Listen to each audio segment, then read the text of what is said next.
everyone, my name is Anisha Putri Rahmawati. My study number are 234120057 from class accounting 23A.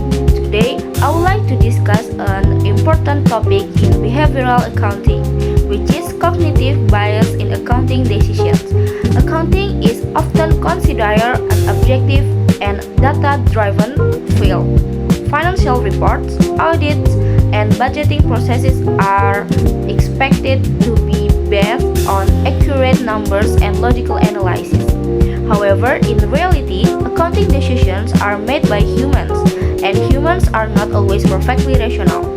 This is where cognitive bias becomes relevant. Cognitive bias refers to systematic errors in thinking that affect judgment and decision making. This bias occurs because individuals use mental shortcuts or heuristics to process information quickly. While their shortcut can be helpful, they can also lead to inaccurate or biased decisions.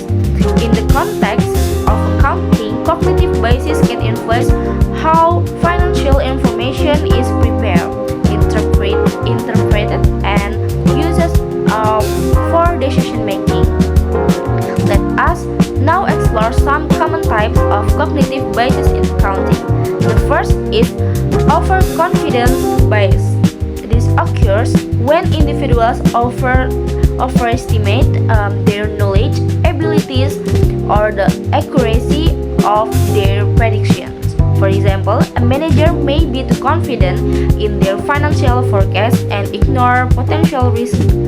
Similarly, an auditor may underestimate the possibility of errors or fraud due to excessive confidence in their judgment. The second is anchoring bias. This happens when individuals rely too heavily on the initial piece of information they receive.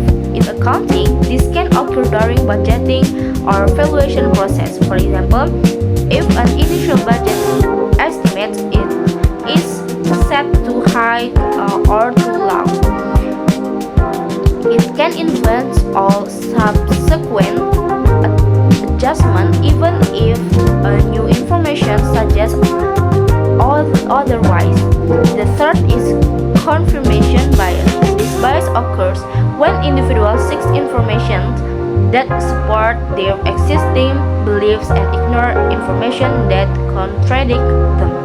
In accounting, a manager may focus only on financial data that confirm their expectation while ignoring warning signs or negative indicators. Another important bias is the availability bias. This happens when individuals make decisions based on information that is easily remembered or recently experienced. For example, if a company recently experienced a financial loss, managers may overestimate the likelihood of similar losses in the future. Next is framing effect, which refers to how the presentation of information influences decisions. In accounting, financial data can be presented in different ways, such as emphasizing profits or minimizing losses. The way information is framed can significantly affect how decision makers interpret it. Another bias is hindsight bias, where individuals believe that past events were more predictable than they actually were. For example, after a financial problem occurs, managers may claim that they knew it all along, even though the outcome was uncertain at the time.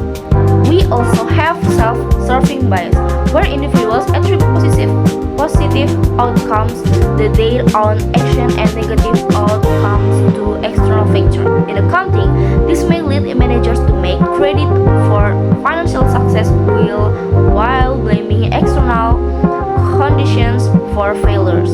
These biases can have significant impact on accounting decisions. First, they can reduce the accuracy of financial reporting. Biased judgment can lead to incorrect estimates as asset valuations or expense projections.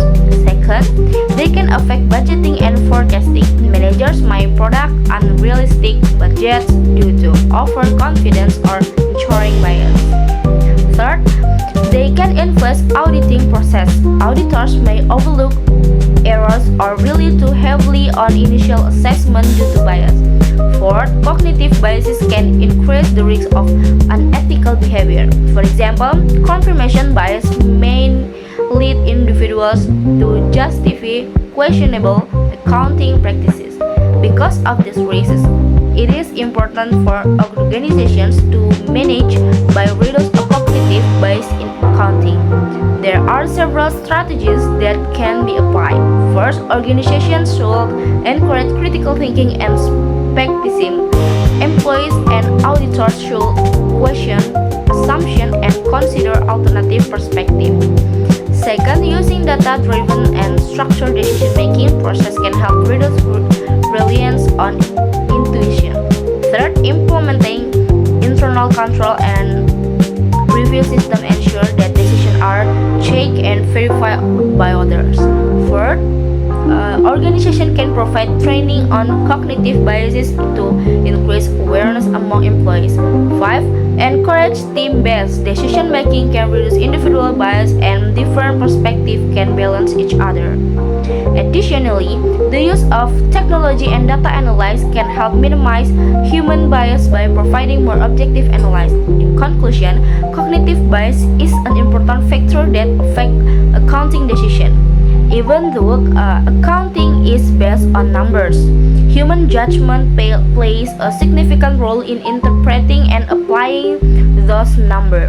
Therefore, understanding and managing cognitive bias is essential to improve by accuracy, reliability, and integrity of accounting information. So, thank you for your attention. See you in the next video.